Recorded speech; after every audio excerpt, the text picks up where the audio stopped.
Hello friends आज की इस वीडियो में हम डिस्कस करेंगे लोन अमाउंट के लिए, होम लोन के बारे में। होम लोन लेना बहुत ही ज्यादा आसान हो गया है, बट क्या हमें होम लोन लेने प्रॉफिटेबल रहता है हमें होम लोन लेना या नहीं?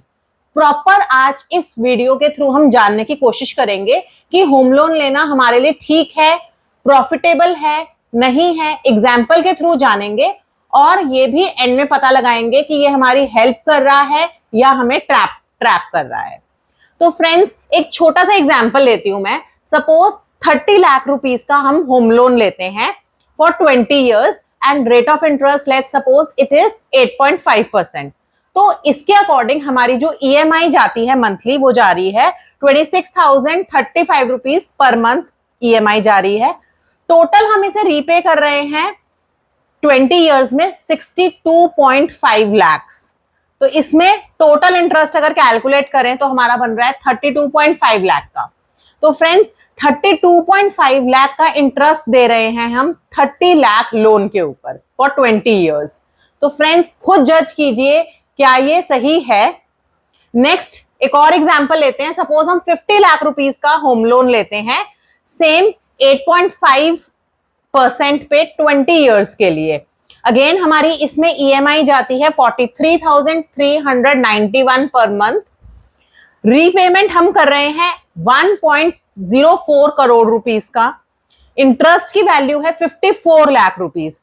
फ्रेंड्स अगेन 50 लाख लोन पे हम 20 इयर्स के लिए 8.5% इंटरेस्ट के साथ हम जो दे रहे हैं वो दे रहे हैं 54 लाख रुपीस का इंटरेस्ट। अगर हम देखते हैं 75 लाख लोन के अमाउंट पे 20 इयर्स के लिए 8.5% इंटरेस्ट के अकॉर्डिंग तो हमारी उसमें ईएमआई जाती है 65,087 रुपीस के आसपास मंथली। हम इसमें रीपे कर रहे हैं around 1.56 crore rupees. Interest value 81 lakh. तो फ्रेंड्स 75 लाख लोन पे हमारी इंटरेस्ट वैल्यू ही जा रही है 81 लाख रुपीस। तो थोड़ा सा आप जज कर पा रहे हैं कि ये होम लोन जितना इजी है लेना, रीपे करना लंबे समय के लिए बहुत ज्यादा मुश्किल है। एक एग्जांपल लेते हैं। सपोज हमने एक घर खरीदा 50 लाख रुपीस का, तो उसकी 20 साल के बाद एक्चुअल कॉस्ट क्या होगी? 1.04 करोड़ प्लस कोई हिडन चार्जेस हैं।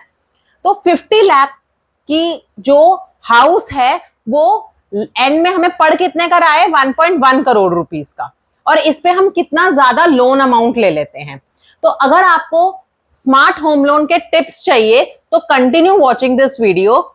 अगर मैं को होम लोन लेना बहुत नेसेसरी है, लेना ही है, कोई ऑप्शन नहीं है, तो फ्रेंड्स इन पॉइंट्स का बहुत अच्छे से ध्यान रखिए।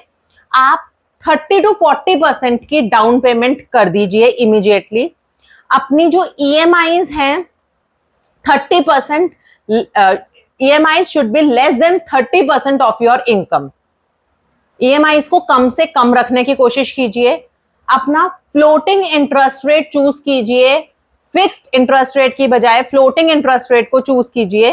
रीपेमेंट्स रेगुलरली करते जाइए। जैसे ही आपके पास कहीं बल्क में पैसा आता है या कुछ होता है तो फटाफट अपना कोशिश कीजिए कि आप अपनी लोन अमाउंट को रीपे कीजिए और अपना लोन का जो टेन्योर है वो जितना हो सके कम से कम रखिए, शॉर्ट रखिए।